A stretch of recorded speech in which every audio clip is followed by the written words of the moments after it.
welcome back to the Talking Wolves podcast. I'm your host, Matthew Cooper, and today I'm joined by three regular and equally as wonderful guests. Dave, how you doing, mate? I'm very well, thank you. How are you? Yeah, I'm okay. I'm still a little bit upset over the opening day of the season, but I'm sure we'll get over it, and I'm sure we'll discuss it at a further length. Finn, how you keeping, son? Yeah, all good, thank you. Yeah, it's good to be back regardless, wasn't it? So, all good. It was lovely to see you at the weekend, mate. I feel like I've not seen you in absolutely ages. We had a lovely embrace, didn't we? We did. Well, to be fair, do you remember that one? I mean, this is going back a while, but there's that one, I think it was in the back of a Dazzling Day video where you lift me over your shoulder and do like a WWE move. That's my favourite embrace. When was that? Oh, mate, I've got a screenshot. It's Everton away, and it always sometimes comes up on my phone, and Max just got me like over his shoulder. That's my favourite embrace dancing of ours. Yeah, literally. But yeah, Leeds one was all right, 5 out of 10. Yeah, it was like I feel like I've not seen you in ages. And Jord, you've joined us again. How you feeling? How's the legs after Snowden? Yeah, not good. I felt like I'd ran into. I think I felt like I ran into Willy Bolly all weekend after I come down. Yeah, I won't be doing it again. My mate's already trying to go up Ben Nevis, and I've already told him to fuck off. I ain't going up another one. Can he play up front? Who's this Ben Nevis? He's that Ruben's brother. Did you time yourself going up there? Yeah, so it's about roughly it was like 2 hours 30 up and about 2 hours 10 down, basically. So is that a good time? Or? I don't know, mate.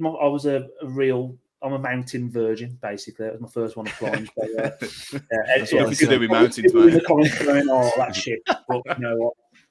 There you go. You know, I got up and down. That's the main thing.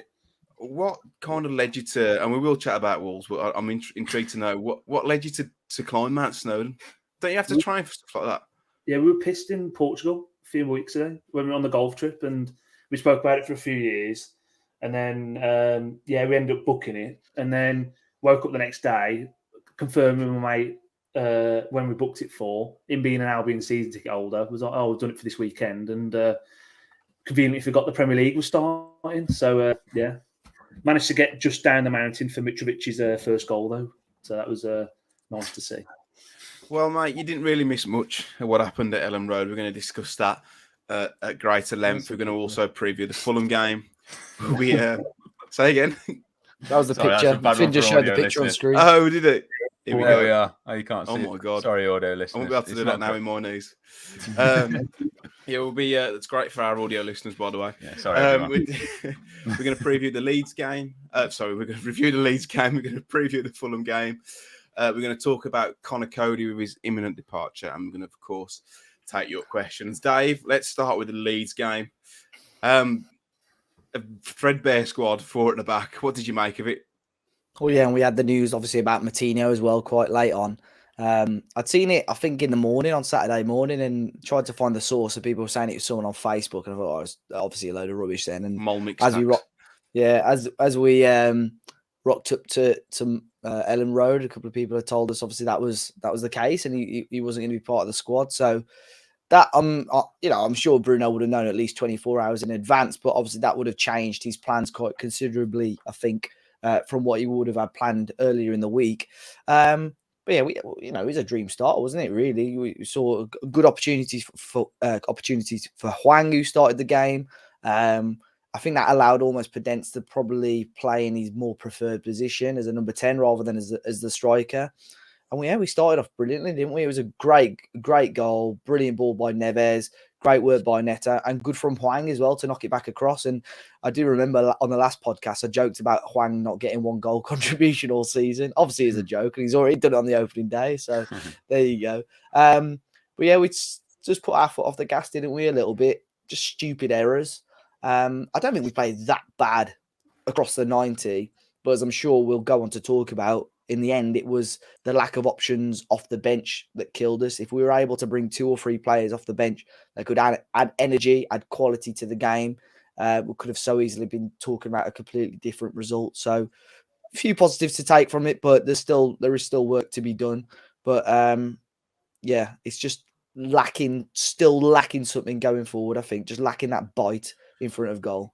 Yeah, and I mean, there was some good spells of link-up play, and there was other times where you could just tell that those players hadn't really played with each other that much in that system. Like little flicks around the corner, and the player wasn't there, and you relinquish possession really softly. There was times where it was like Pedence and Neto, and you think, well, you two should probably know better. There were times with like Neves and Gibbs-White and stuff combining. I thought, okay, fair enough. But it was just little bits where there's a short pass and you look for the second ball. Are you coming short for it? You're going to go long for it. And there were times where they'd come short for it and they'd lobbed it across the other end of the wing. So it's just little things like that they'll tighten up on throughout the season. But obviously that led to lost possession and ending the attacks. So it's just things like that we have to really tighten up on. Finn, how did you see the game? Did you echo what Dave thinks? Yeah, I was a little bit further up than you two, wasn't I? You two had a different ticket, which they had a black ticket and mine were yellow, which means I was a little bit higher up. Yeah, it's difficult to see. Jord's probably obviously didn't go to the game, but was watching it back. He's probably got a better view than all of us because it's really hard. The depth perception is really hard to see. But you had a better view. Yeah, well, on the goal, I thought it was Morgan that nodded it down instead of Wang as well. I didn't have a clue what was going on down the other end. But no, pretty similar. I think we were saying outside the ground, weren't we, that there is like promising signs there. So we didn't come out too angry, but it was just that last sort of 10%. But as you say, a lot of the link-ups that, for example, like Aït-Nouri and Neto lost his rag with Aït-Nouri at one point. They've played together plenty of times. Kilman and Aït-Nouri as well should have been like used to each other, albeit with one less player there at the back. So that was the only real problem. I said I couldn't figure out whether both teams were playing well or both terribly. Like it was both teams were losing possession unnecessarily, but there was also flashes of brilliance from both. And as you say, like albeit Leeds brought on kids as well, they're sort of like Joe Gelhardt. They really rate him highly. So they were talented footballers they were bringing on. And I don't know how we didn't call that, to be fair, that such a high energy team in Leeds, they bring those players on and we weren't able to. It was only going one way in the end, like if one team was going to score. Although I think just before the goal, we were looking good, but that last 15 minutes, and especially after the goal, was what worried me, that we didn't really have a sniff to get an equaliser. No, I think the second goal for Leeds came against a run of play. I feel like Bruno maybe would have gone in at half time, sussed how Leeds are playing, tried to change the way that Wolves approach the game, and it really worked. And it was against the run of play somewhat, which we'll come on to. But Jord, the first goal that Leeds scored, it's a catalogue of errors, isn't it? It's completely avoidable. Yeah, it's got stuck under Aït-Nouri's feet a little bit, and then to be honest with you, he's been, we were waxing lyrical about him last week. He's been in pre-season, and now he's shit again. Well, he might not be PFA Young Player of the Year, like I said last week, on that basis. But no, you know what? It's just one of those, first opportunity, you should just put it out for a throw in. No damage, no harm done. I've seen people sort of lay a bit of blame on Neves, but literally the ball's come out to him like 2 yards, just trying to get rid of it. And I think the biggest culprit in all of it, for me, is Jose Sarr. Like, I think, Premier League goalkeeper, you should not be getting beat in near post like that. From that sort of distance and angle as well. For me, poor goalkeeping, like really, really poor goalkeeping. And I know, he's had a lot of plaudits last season and outperformed his expected saves and goals against and all that sort of stuff. But I did think like that sort of final third of the season last year, I don't think he was that good. Like I generally think it dipped, maybe he leveled off a little bit. And watching him, especially in that first half, I think it doesn't fill me with too much confidence about Jose Sarr. I might be a bit premature, but yeah, I thought he would look really shaky. And he shouldn't be getting beaten near post. And Dave and I have got an on-running joke when we talk about goalkeepers, because I always say that I played in goal, and when Sarr conceded that Ward-Prowse free kick, and I said the keeper's doing better, Dave always winds up about that. But we had a bit of a discussion whilst the game was going on. I was getting a little bit irritated by his comments, getting under my skin a little bit. I don't think I said anything about that. No, I'm only messing, mate. But for me, Jose Sarr seems to be one of those players. When he makes a bit of a rick, the rest of the game, it's like it's in his head. Because not long after, he nearly dribbled into his own area. I know he made a great save in the second half. He probably should. It should have been a penalty, I think. Absolute stonewaller. There was penalty. I can't believe they checked that and didn't give a penalty. He's got absolutely nowhere. I don't get why he came out. I know we discussed earlier about him being quite an eccentric goalkeeper coming off his line, but he didn't need to come out that far. He didn't need to come out that far. If you're coming out that far, you've got to make sure you're collecting that ball Otherwise, you're gonna, even if he didn't touch the player and it just went back across the face of goal, you just got a gaping goal there. He had such a good season last year. I hope he hasn't ruined it already and he doesn't continue that. So, we know he has daft moments, but hopefully we don't see another one of those for a long time this season. His distribution was really poor as well, though, wasn't it? Like he just couldn't seem to find anyone. Even like the balls kicking out of his hands, he's like getting so much backspin on it, just looping up in the air. Yeah, it just wasn't right for him that game. He just seemed to have lost his head. But I can't believe, Finn, that they didn't give a penalty. As soon as it happened, I said to Dave, if they check this, we're done here. It's a penalty. I was just going kick the ball, because when the ref had the ball, and obviously they can't check it once the ball's played. I was just like kick the ball. It probably looked quite weird. But no, yeah, I thought it was a stonewall penalty. I only just caught a glimpse of it, but from what I remember, the ball came back in anyway, didn't they? They probably should have scored because it was an open goal. From what was it? I think he headed it back across. Yeah.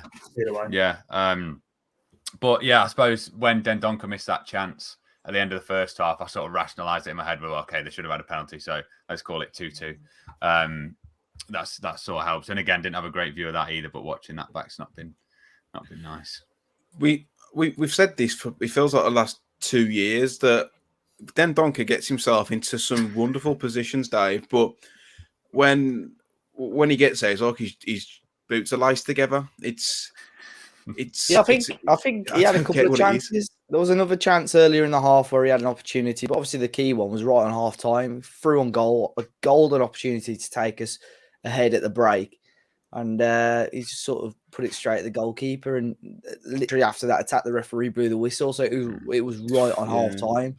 So such a big opportunity. And I know. We did. I think we mentioned it last week as well, didn't we? Where he's a player that movement is good, but it's just that in product, he's got to sharpen up on that. There's goals in him. There was genuinely goals in him that he can add, and this is what we need as a team. Yeah, if we haven't got players like Raul firing, you need goals from the other areas of the team, and if you can get one from central midfield. And for what it's worth, I don't think Donk had a bad game. There were a lot of people mentioning that on Twitter. I thought he was atrocious. I actually thought he was okay, but he's got to start adding that sort of ruthlessness in front of goal. Yeah, I mean, very much like a jigsaw puzzle in the fact that he falls to pieces in the box. But what you say there, Dave, like second half, I thought he was immense. Every time that ball broke for Leeds, he was there mopping up and showed some real strength and some really good tackles. But we know that Lars rates him highly, Jord. If he gets in those positions and scores, you can probably put another 0 on his valuation, because I don't think he's a bad player. No, I think it's what he's been a victim of his versatility at Wolves, and we've never really found a position for him. And I think that, I think that social media, the way it is, I think there's a lot of people who've made their mind upon him already, that he's no good, he's shit, he's this, he's that. And for me, it's always been about consistency with Dendoncker. I think if you give him a run of games in this position, and I do actually think this formation will suit him even better than the ones we've been playing for the last 3 years. I think that, he should have scored that one at the end of the first half, but I think you've got to put it down to a decent Melia save, to be honest with you. He's put himself quite well. And look, you want to score those sort of chances, but I think you've got to sometimes hold your hands up and give some credit to the keeper. And, he had a good header in the second half off a corner as well, that Melia made a good save off as well. And I think, like I say, he starts adding goals to his game. Then, like you say, he's going to be really vital, and it can almost be, and again, not comparing apples with pears and stuff here, but almost like that Thomas Soucek sort of player for us, like he's with West Ham, coming chipping with like 8 goals a season. Because he's a big lad, he's an aerial threat, and he does find himself in good positions, and that's you can't teach that. He does seem to get himself in good goal scoring positions as well. I mean, he had a header in the first half, second half as well, off a corner, didn't he? Yeah. That forced a good save from Wesley. But Dave, the second goal was completely against the run of play, wasn't it? And again, it was so easy. Leeds were finding real space in between our midfield and defence, but then also down the insides of our centre halves and fullbacks, which I think with a 5 you plug. I think I think again it's something we've discussed, is the teething issues that we're probably going to have with a change of formation. I think with Kilman and the fullbacks especially, it's not a formation that we've played at all before this pre-season. So in a competitive match, you are going to see that. But it was disappointing with the timing because I thought up until that goal in the second half, Leeds hadn't threatened us whatsoever. And by their goals, I can't remember Sarr having to make too many huge saves. But yeah, that was disappointing because, we dominated the second half up until that point, and it was an avoidable goal. We should have stopped it way before it got into the area, to be honest. I saw a couple of people said that Ait-Nouri fell asleep. Finn, are you of that opinion, or do you think that Kilman should be on the cover there? Yeah, to be fair, I haven't.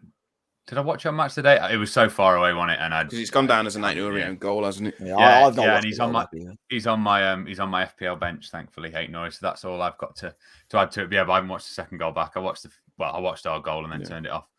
Jord might be able to answer that a bit better if he's seen it. But no, it did feel like you could see the move building, couldn't you? You could see the man at the back post. There's so many people around going back post, and there it is.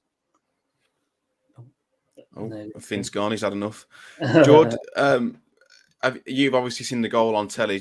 Who do you think's to blame there? If you can pinpoint it on one person, I don't. It's one of those goals where I don't think you can. I think there's a lot of probably small errors in terms of what's happened to it. What I've seen watching it back on the extended highlights sort of thing was I think that Click changed the game a little bit. He started finding gaps in between the midfield and the defence, and it was a good ball through to Bamford. And when you've got someone, Bamford put in a quality ball, wicked ball to defend right across 6-yard box, and very Man City-esque with those tap-ins at the back post. Sometimes it's undefendable when that final ball goes in. Maybe we could have cut the supply off. But I did think Click added a lot when he came on for them. Not necessarily like in what he was doing on the ball, but he just picked up some really intelligent positions. And again, we're probably going to come on to it as the next point, but the subs did change the game, whether you like it or not. And he also isn't a youngster. Sorry about that one. Yeah, Robert. Whatever his name is. Yeah, but that squad depth really did kill us, didn't it? I think it speaks volumes that it took Bruno till the 85th, 86th minute to bring someone on. And even then, Wang looked injured for the whole of the second half. I think his groin has gone. So to keep him on, knowing that, and waiting until the 85th minute, it's not that he doesn't trust those players, but it almost is, isn't it, a little bit? And they're not Premier League players. Yeah, I think he is. He doesn't trust them to play a prolonged period of time. I appreciate that some managers like to keep a team almost consistent if they know a team's doing the right sort of things and they want to be patient with it, then fair enough. But it was obvious that Hwang had issues. It was obvious that a number of our players were flagging, with it being the first game of the season. But okay, our defensive options on the bench were okay. You've got players such as Bolly and Coady on there who are experienced. They've got a lot of Premier League game time. But other than that, I think there was 4 or 5 players that hadn't even started a Premier League game on that bench. And bar Chem Campbell, there wasn't much going forward, and there weren't much players that I looked at thinking, right, they're going to add something to this team. It wouldn't have shocked me to see Conor Ronan come on, but obviously we didn't see that. So Chem was the only one, and brand new season, you're allowed to make 5 subs. For a team to make 1 sub and it's in the last 5 minutes, that's a real message to the board to pull their finger out. And obviously we have seen that over the last day or so. It looks like we are finally making some transfer movements, but that cost us. With one going out as well.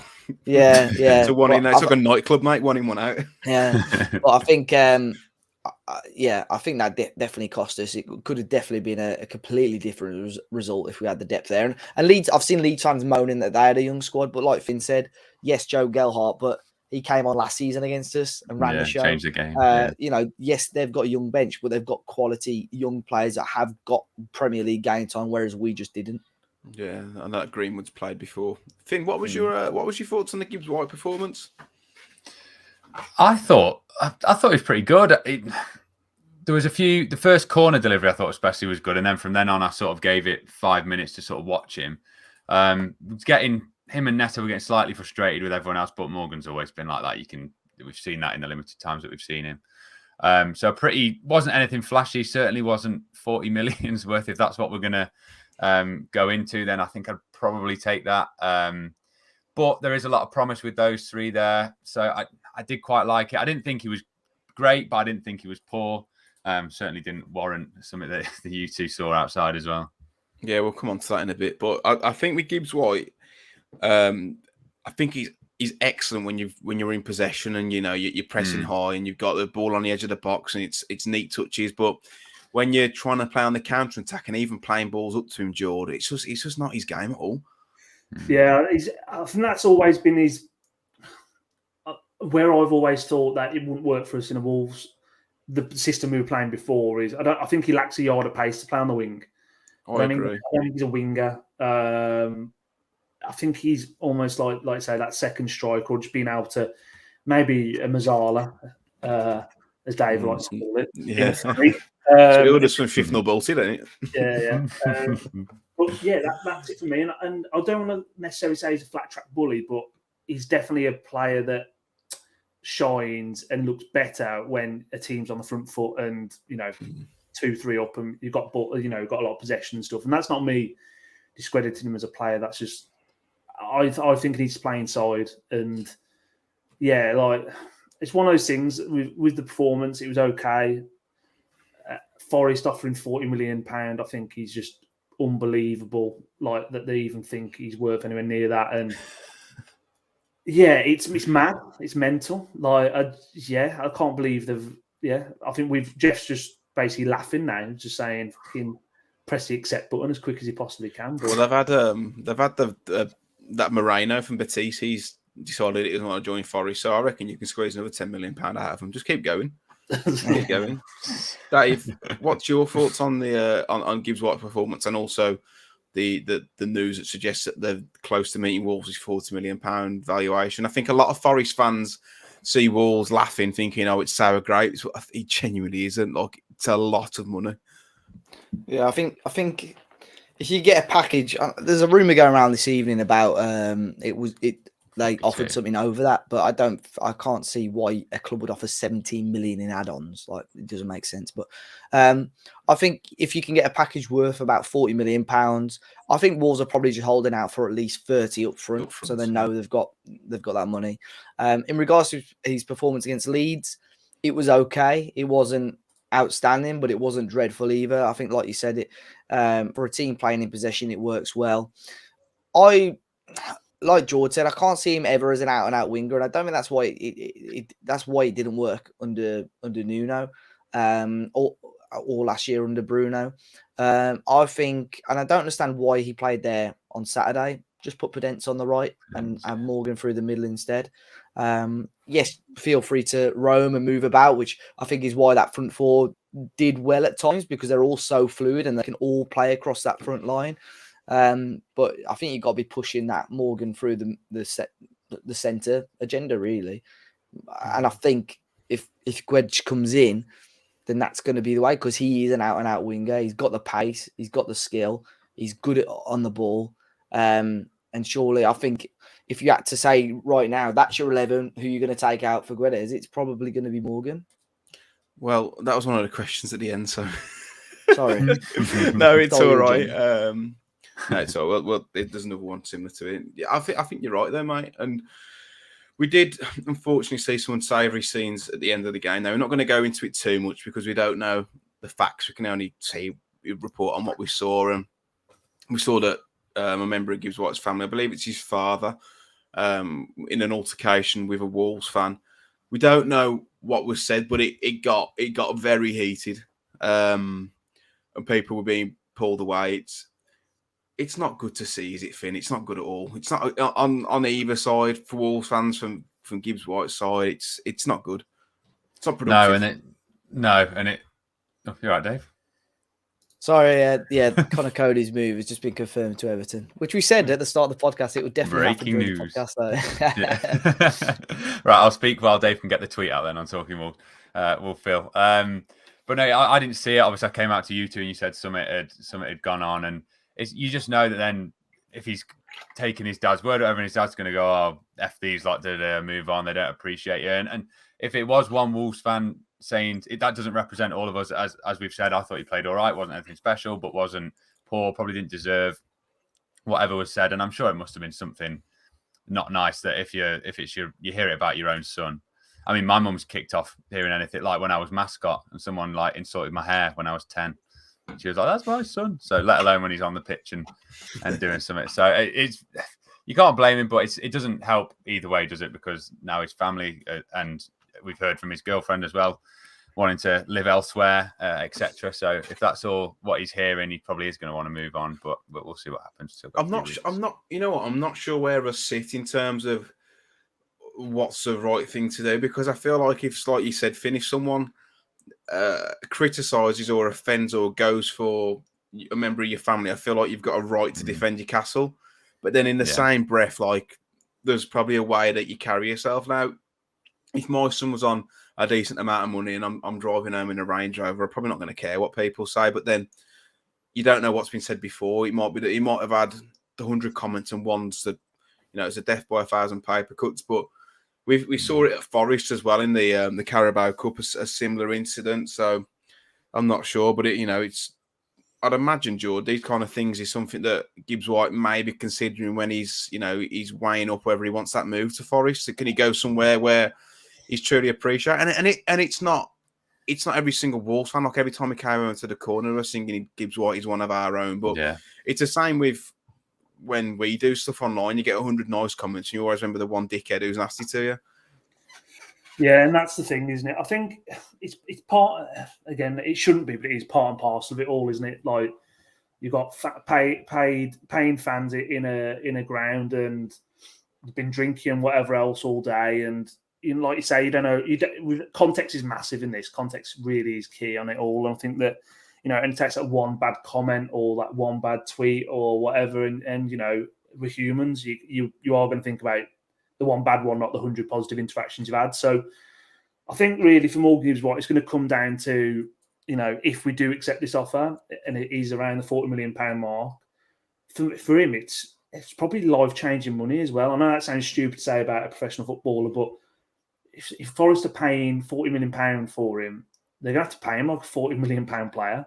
He's probably going to triple his wages. Got to. I don't know what he's on at Wolves, obviously, but he's got to be well over 6 figures a week, you'd think, if they're paying £40 million for him. So, yeah, I think it's a fantastic deal for Wolves. It's a fantastic deal for Morgan Gibbs-White. And I still don't know what Forest are smoking, but yeah, whatever. Who gives a shit about them, to be honest with you?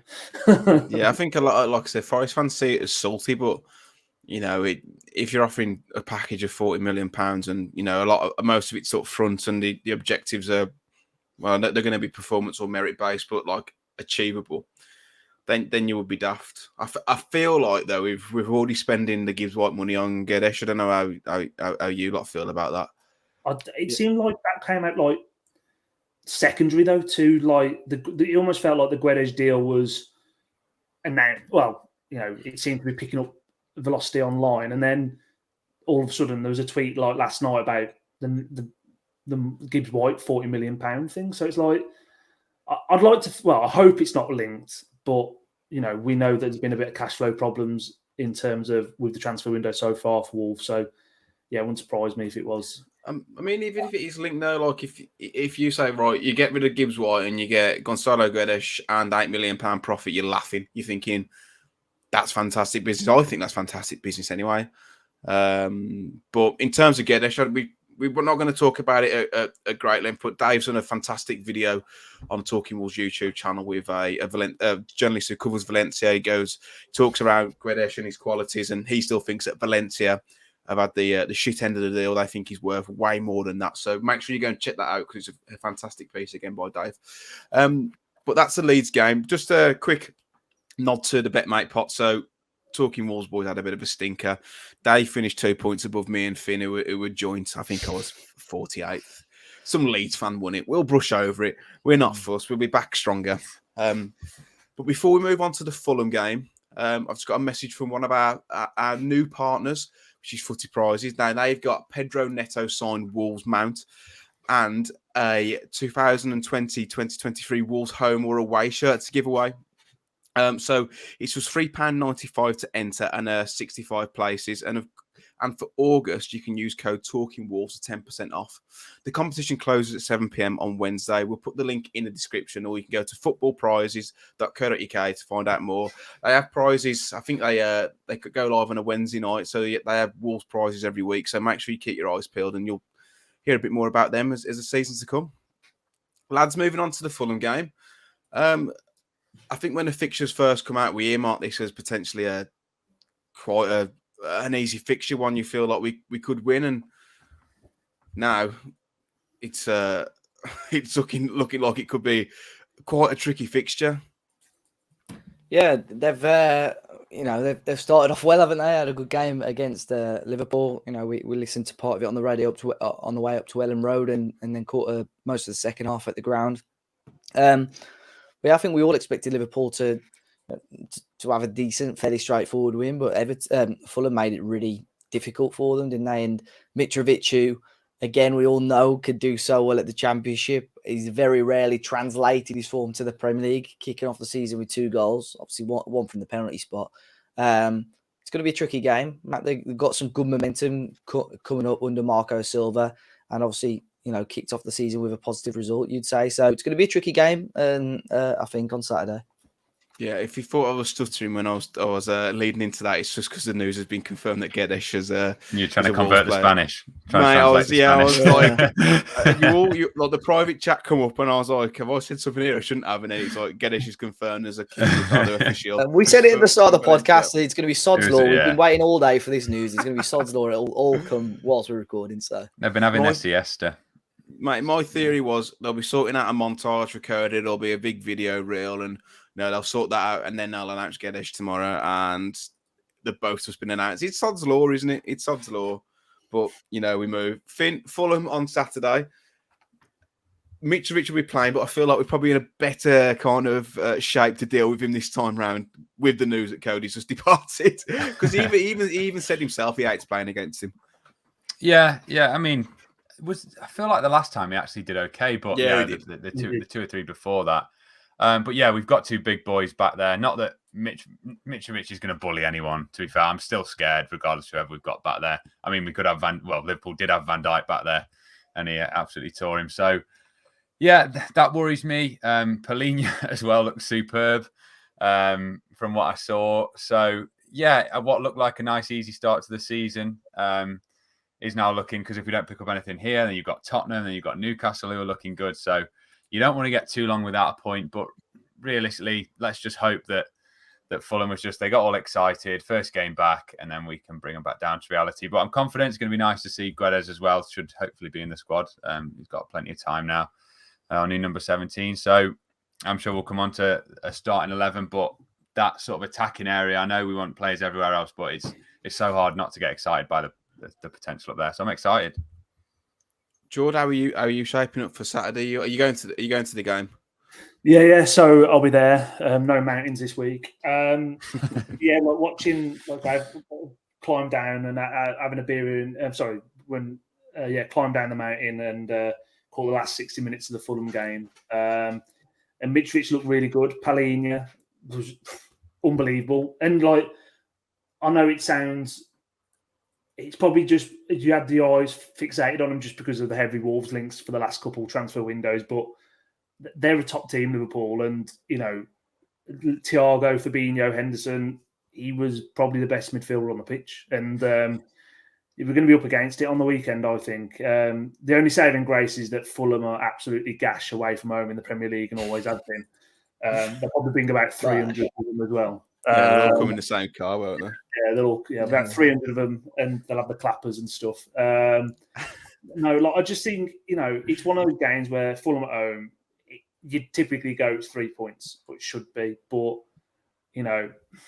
we'd have had a lot more confidence going into the game if we'd have picked up something at Elland Road, and it almost puts a bit of pressure on it knowing that you got that tricky visit to Tottenham the week after. I think 3 points is essential, really. Yeah, because I spoke to a lad from the Fulhamish podcast, Cameron Ramsey, who's done an opposition preview for us. It's on our website, and I asked him how they play, and he says that this is what he said. They play with a flat back 4, opposed to a 3 with wing backs, a midfield double pivot, which is very technical, with a 10 just in front. Typical wingers on each flank getting to the byline and getting crosses in. So 4-2-1-3. Dave, do you feel like we're set up to deal with an onslaught down the wings? I think so. I think with how we set up, it would probably help us a little bit more, allow us to lap that little bit more room centrally. Hopefully, I think João Palhinha is obviously going to be a big part of that. A player that we've been linked with and wanted for so long. He's obviously going to run the show at Molineux on Saturday, and he was pretty good against Liverpool last weekend. So yeah, it's going to be interesting if Guedes comes in and is able to start. That'd be brilliant, but. If not, I think it'll be a very similar team to what started on Saturday. But players have got to be up for it. Like Jord said, tough game at Spurs next week. We've got to get something on the board, whether that be a point or 3 points, obviously, would be even better. Lads, I'm going to ask you all individually. If Moutinho's fit on Saturday, what's your team? But with Guedes there and Gibbs-White too. Dave? If they deem Guedes ready to play, I'd probably go with the 4-3-3. I'd say, and then you've got a couple of good players on the bench. I'd probably say Neto, Podence, Guedes as your front three, Moutinho, Dendoncker, Neves, and then the same back four and goalkeeper Saturday. What you, Finn? I like that, but I also do like just the Neves and Dendoncker. I thought we were pretty solid in there. So could you get away with another one up there? I think I'd drop Hwang for Guedes, but I mean, he can play all over, can't he? So I'd play those 4 and they can all rotate, but maybe in the main part, Guedes up top, because I know he can do that more as a second striker, but without Raul, because I thought Neves and Dendoncker certainly can't be dropped. So if it's a 2, I'd go with those 2. I thought they both played well. Same back 4 and probably, Hwang, well, we don't know whether Hwang's even available, but regardless, I'd probably go for Guedes. I'm excited to see him. But you, Jord? Yeah, Sarr, Johnny, Collins, Kilman, Aitnery, Neves, Dendoncker for how he played on the weekend, and then I think you'd probably go with Guedes, Podence, Neto, and I'm going to play Hwang up top, which again is very surprising for me. But if he'd have scored that volley in the first half, well, Gaza-esque not, it'd have been popped off, cocks out, I think. Hwang's out. I agree with you, Dave. I'd go 4-3-3. I think it gives a bit more balance. But of course, a Betmate does return for this weekend. I'm hoping that we do have a better weekend because, lads, we had a bit of a stinker against Leeds. The pot this weekend is a Saturday 3 p.m. kickoff, and it covers all of those games. I think City are playing Bournemouth, I think Arsenal are playing, Leicester are playing, Newcastle are playing, and it's on the homepage of the app. There's no code to enter. It's £3 to enter, and you get a chance to win a share of a bumper, £600. Now, with that in mind, you can choose multiple fixtures. My lineup isn't very Wolves heavy, I'm afraid to say, and I know you should always back your team, but with other fixtures involved there, I've had to switch it up a bit. So my team for the weekend is Aaron Ramsdale, Johnny, João Cancelo, Kevin De Bruyne, James Ward-Prowse, Gabriel Jesus, and Callum Wilson. Now you might be wondering why hasn't he picked Haaland, but I feel like Bournemouth might just drop quite considerably deeper than they did against the Villa, and there won't be that much space in behind. And I know that's how he got one of his goals against West Ham. So that's my rationale. Dave, talk us through your team, mate. I can't believe you're like talking about Bournemouth trying to solidify defensively against Erling Haaland, but you know, well, if they're playing a low block, you want De Bruyne to penetrate and whip for Cancelo, mate. This ain't a fucking FIFA Ultimate Team. Yeah. No, I've gone with Haaland as my vice up front with Martinelli. I thought he was a bit of a nuisance last week. De Bruyne with Bruno Guimaraes in the midfield, Trippier and Johnny, and Ramsdale in goal. Wonderful stuff. Finn, you having a go this week? I have. I've put one together. I've gone nice. Ramsdale, Trippier, Aït-Nouri, De Bruyne, Zinchenko's down as a midfielder, Haaland and Mitrovic. Who's down as a midfielder? Zinchenko. Yeah, I was looking for him in defence for so long, and then I managed to put him in there. I don't know whether that'll work well with the rule changes, but we'll go with it. Yeah, the rule changes makes it a bit fairer. So if you're looking for tackles and interceptions, it's equal across the board. So don't think it really matters. But just to recap, it's £3 to enter, and it's your chance to win a share of £600. And of course, with that, please gamble aware. Lads, it's just been announced as we're recording the podcast that Conor Coady has made his move, his season-long loan to Everton and this is what's disappointed me, an option to buy. Dave, what are your thoughts on this? Because, you know, we've all been of the same opinion that, yes, it's fine for him to go, but an option to buy, it screams to me like the Adama Traore situation all over again. Yeah, it does, and it's a player that his value, I'm not going to say it's sky high right now, but it's probably at a decent level, but a crap season with Everton or whatever, and that's going to just sort of go right down again. I'm not against the loan deal. I think, okay, fair enough, but Wolves have got to make this financially make sense. So whether it is an option to buy, which goes compulsory after a certain amount of appearances, or whether Everton stay up, maybe that's why they're not announcing it, because of how sort of almost tin pot that sounds, I suppose. But for me, now he's left on loan, I don't think Wolves are ever going to go back to the back five, right? You know, right now, so it just doesn't make sense to me. I'm all for giving Coady a chance to get minutes before the World Cup, so he's got an opportunity to definitely play there, and I think he will have that. I think Lampard will play a back five now and give him a huge opportunity to do that. But again, from a financial sense of Wolves, unless there is an obligation at the end of this or a realistic option that they're going to trigger it, then it makes no sense to me. The comment from Jeff Shee in the press release says Conor has been an integral part of our success over the last 5 seasons and loyal servant to the club over his 7 years at Molineux. His dedication to Wolves in that time where we chose not to stand in his way for his desire to play football elsewhere, and he leaves with our best wishes. Finn, you understand why he wants to go, and I've seen a lot of comments this week about him jumping ship and nonsense like that. Coady said that once he knew of the interest from Everton, he really wanted to join and be part of it straight away. He's over the moon, which he's going to say. But what's your stance on the whole move, and you know whether Coady was right, whether Wolves are right to let him go? It's one that's been, you know, it's been debated quite heavily on Twitter, and like I said, some of the shouts I've seen are embarrassing. But yeah, it is tricky. I don't blame him whatsoever. I think he's acted exactly how I would. I think it must be so frustrating as well to be told, like, you can't play. He's played in a back four a lot. The only time I remember him really having a stinker was, I think it was West Brom. He had a stinker in a back four. And obviously, I don't think there's any debate that you get more out of him in a 5.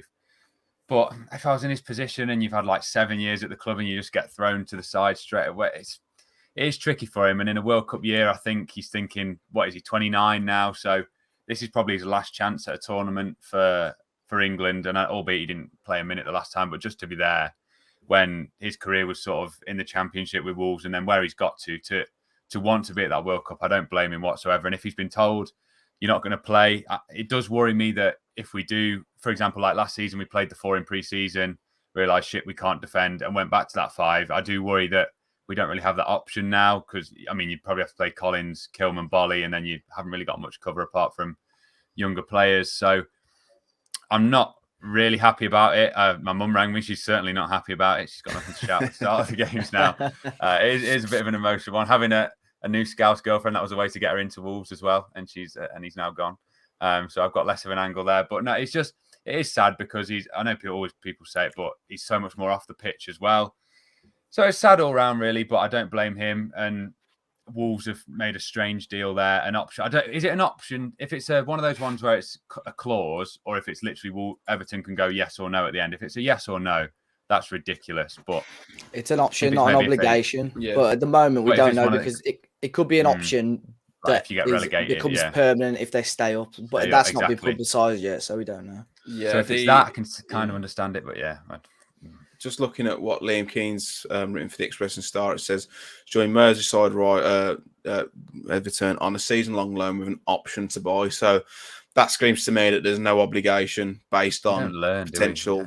No, and it's like if Everton are adamant, look, we only want the option, we're not interested. If not, you then got an unhappy Conor Coady because Wolves have stood in his way in his chance of, you know, getting first team football before probably the last World Cup he's ever going to have the chance to play in.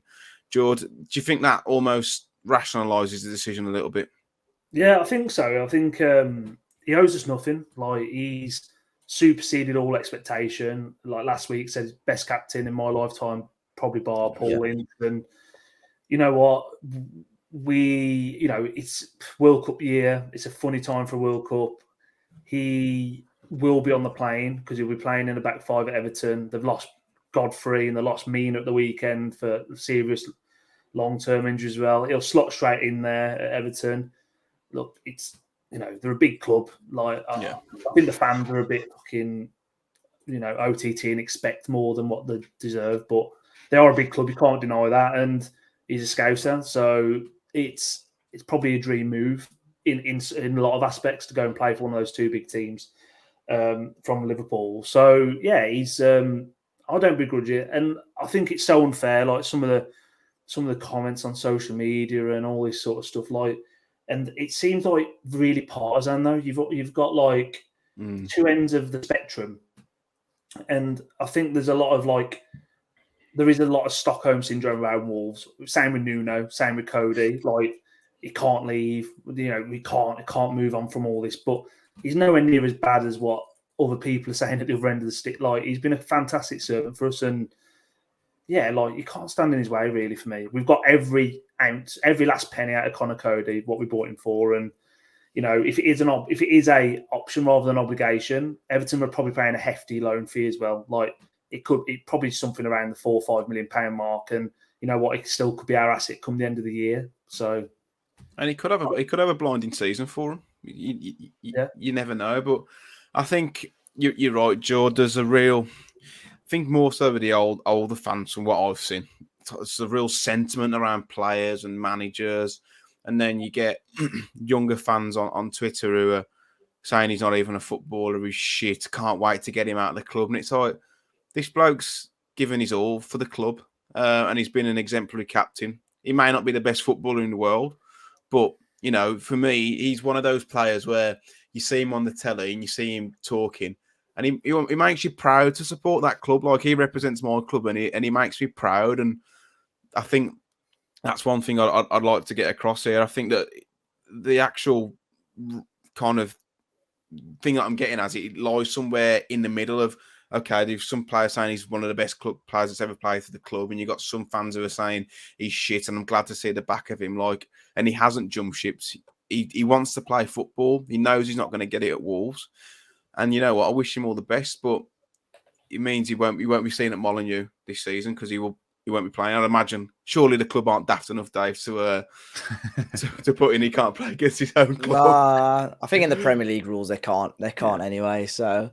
Yeah, but I echo what you said. Like, there's been so many times where, like Jord said, I said to many people today that in my lifetime, definitely of watching Wolves, is our best captain. Arguably, the best Wolves team that a lot of us have seen within our lifetime. And he's been the captain, and he's been the top of it. So even just little things like seeing him on Monday Night Football as a pundit, how many other current players have been doing that? None. So just to have that sort of thing, saying actually he plays for Wolverhampton Wanderers, it's just little things like that. It's been an honour, to be fair. It has. It's been an absolute honour. I'm proud to call him captain of our club, and even if he does come back, I'm sure they'll welcome him back with open arms.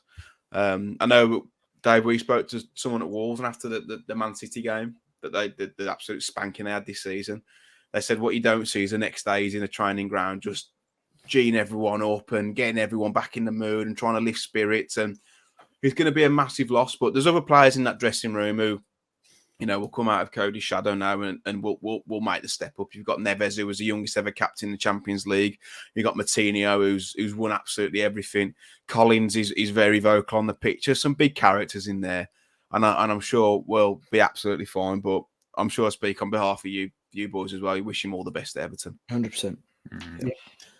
Right then, before we start crying, we'll move on to the questions. Thanks for your questions on Twitter today, guys. The first one is from Matthew Gentile, who's also a Talking Wolves contributor. What is going on with the likes of Jord, Bonatini and Cutrone? Honest answer, don't know. Jordao travelled with the club to Portugal, so I expect to see him against Florence. He didn't play. Bonatini, I don't have a clue what's going on with him. Not seen him at all. Catrone's been in Compton. I know of somebody that saw him in Wolverhampton last week. Obviously, Catrone's been linked with moves away to probably back to Italy, if I'm honest. I think the team in Serie B that we're looking at him quite seriously. But Bonatini, don't have a clue what's going on. So I think there'll be 2 players there. I think Catrone and Bonatini, which wouldn't surprise me. They just let them go for nothing this summer. We got Catrone though. The amount they paid for him is absolutely I crazy. mean, we've got a little bit back in loan fees, but it's definitely one of the worst transfer deals the club has ever done in terms of value and the player that we got in return. It is, but like hindsight's a wonderful thing. But when we signed him, we were buzzing, weren't we? Like his record at AC Milan, he's like it's hotly tipped wonder kid. It hasn't worked out, but yeah, it's one of those. And obviously Bonatini was fantastic for like 3 or 4 months. And then kind of petered out. To be fair, I can't believe it for a player that was that good for like you said, 3 or 4 months. That the amount of stick the club got when we made that permanent. It's almost we knew from January to May he was absolutely gash. So why would we just spend £5 million on this guy? Yeah, and Jord got a couple of assists to be fair in that first Premier League season. Didn't he win the penalty against Spurs? When the penalty against Spurs, he got did he not get the assist for the Adama West Ham? Yeah. Prolific man. Bring him back. That's why he's the GOAT. And Bruno Jord is still waiting to come on from the subs bench, isn't he? Who was that against? Palace, wasn't it? Palace, yeah. He's just stood there on the sideline.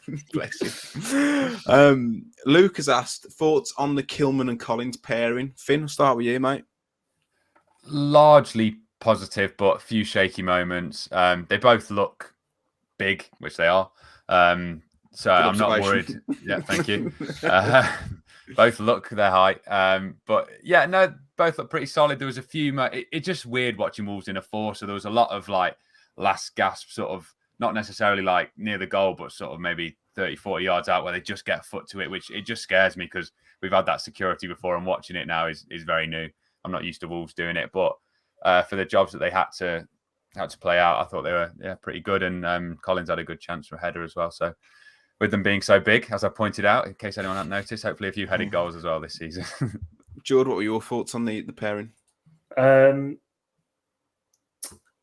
Yeah, it was. You can tell there's a few, say, teething issues. It's not teething issues, just not. It's familiarity of playing with each other. That's all it is. They're both very good footballers, very tall, as Finn had pointed out as well.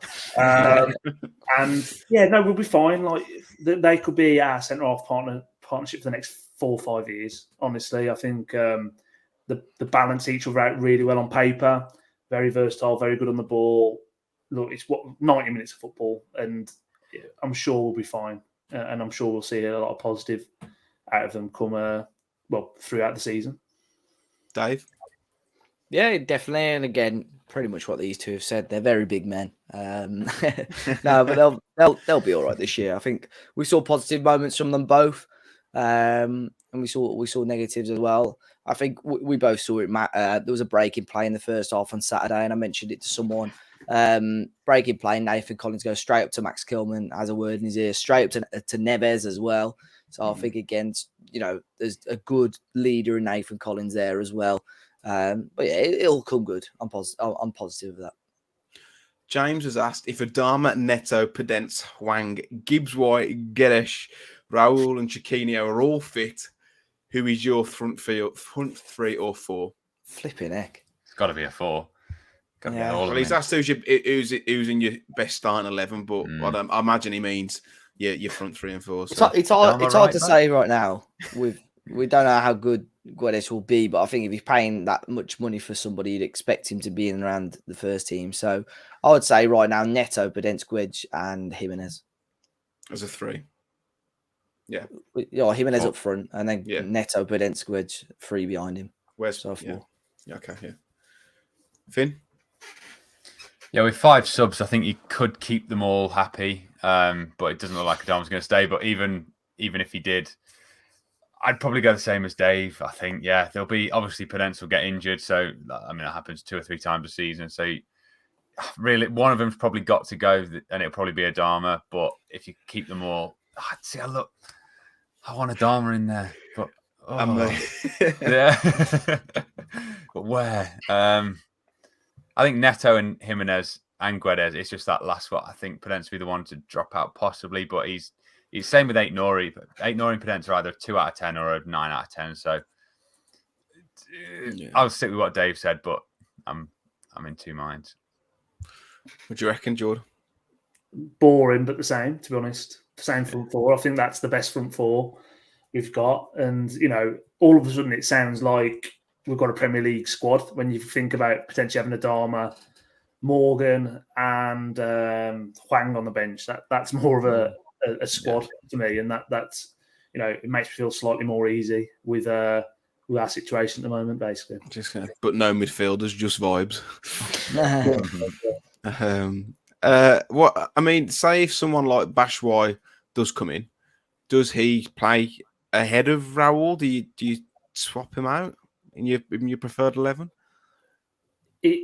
For me, I think that Raul was, and again, I'll probably get pelted. I thought he was quite underwhelming last season, and again, he's coming off a horror injury, and I get that. And he was a player that always played on the edge. Completely get why that sort of has gone a little bit after that horrific injury.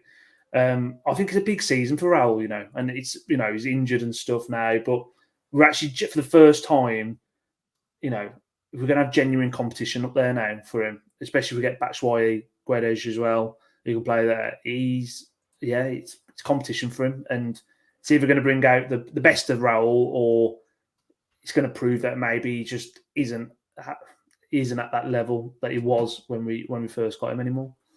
What, you lads, do you think if someone like Batshuayi comes in, he'll be the number one or number 9? No. I don't think so. I think Jimenez will, right now, Jimenez will always be number 1. It would take somebody to come in, like Vichy Batshuayi Not many Belgians about, to come in and have a really good goal scoring run before they can convince anybody different. Final question from Jack Crockford. And you may need to have a little think about this one, boys, but it's favourite Conor Coady memory. Has anyone got one? Everton was a good goal last season when he won. I wasn't at Chelsea away. I assume that would be up there, Finn, for you as well, because you were on all the pictures. Finn was on the picture, wasn't he? Even though you can't see Coady in it, it could, because he's been mobbed, but good Coady. I wasn't there for the Bolton penalty either, which is pretty iconic. Oh yeah, that was a good one, my dad was doing the London Marathon, so I always annoyed him for that one. That seemed like a good day. What else is there? Yeah, Chelsea's up there. If we're in lockdown, that one, when he got the equaliser against Man City, even though we got battered, that was just ridiculous. And obviously the England goal as well. I think that was amazing. But there's a lot, and he seemed to score a lot more towards the end, didn't he? So there's a lot more goal-related ones. Jord, is your favourite moment in moving to Everton? No, of course not. No, I think some good moments there. I think it's always been, it was always that clip of him after the Leeds away game when Kilman was man of the match. That was always quite a funny moment. Yeah. Oh, did he? Yeah. He's right. That one. And I always remember the FA Cup game when we beat Liverpool at Anfield when he was playing right back, and he absolutely, I think it was Origi, I think he sent him into halfway up the Kop, and he started punching the air and stuff. And I always just remember that tackle because he sent him about 10 rows back. But like I say, Conor Coady, he's going to be remembered for passion and leadership, and being a legend, basically, I think. And I think we'll appreciate him more when he's gone. What about that one as well? Sorry. Actually, I've got two. You remember that one, which is that slow-mo in the Championship where he plays like that, dive straight through the whole pitch, and then there's that slow-mo of him like that. That's great as well. Yeah. There's some great pictures of him, there's pictures of him celebrating, stuff like that. I remember United in the Cup, West Ham in the league, which we spoke about when Adama scored the winner. There's so many good pictures of him, to be fair. That embrace with Nuno, the gif as well, the big hug in the rain. Yeah. That's nice. My favourite memory of him isn't one on the pitch. It's one off it. When I met him at the end of the season dinner awards, and he's from St Helens or around there. And at the time, my missus at the time was from St Helens, and I was saying, look, my missus lives real next to you, and I said, where she lives? She went, oh, that's really posh. You need to look after her. You need to keep hold of her. She's a good girl. And then 2 weeks later, she finished me. So, so I always remember that. I put a tweet about that actually, and Harrison retweeted it, his brother. So Apparently, a lot of his family are Everton fans, though. There's only his brother and someone else who's a Red. So maybe the stars have aligned for him. Chaps, that's all we've got time for this week. We just hit the hour mark, so been nice to get a few things off our chest. Dave, where can people find you? Should they wish? Yeah, so it's Dave as a party on Twitter, which is obviously DAVEAZZOPARDI. Finn, where can people find you? Any vlogs from Leeds? Yeah, I did one to all the 12 people that have watched it. I knew it wasn't going to exactly go off with a bang straight away, but we're back for the season. Yeah, Finners, FINERRZ, YouTube and Twitter and Instagram every maybe 6 months. But no, yeah. And also at Molineux, if we're going to carry on this, I'll be at Molineux on Saturday. Yes. Let's not make this a thing. Jord? Yeah, at Jord7 on Twitter. Wonderful stuff. I am at mcooperrights on Twitter, at Matt Cooper Bites on YouTube. I'm going to ask Dave to go see out the show because my head is absolutely frazzled. We did an interview before this, which will be released in due course, which I'm not going to talk about. But it's quite a big interview. It's very insightful, and I can't wait to share it with you all. But Dave, in true YouTuber royalty fashion, you see out the show before I go and have a lie down. Yeah, no problem. Obviously, if anyone's listening on Apple Podcasts or Spotify as well, if you could leave us a review, that'd be much appreciated. We've had a huge spike in 5-star reviews, which is always good. If you're listening on YouTube, give us your thoughts on obviously the Coady situation. Let us know your best Coady moment and hit the like button. Subscribe to the channel if you're new, and we'll catch you all very, very soon.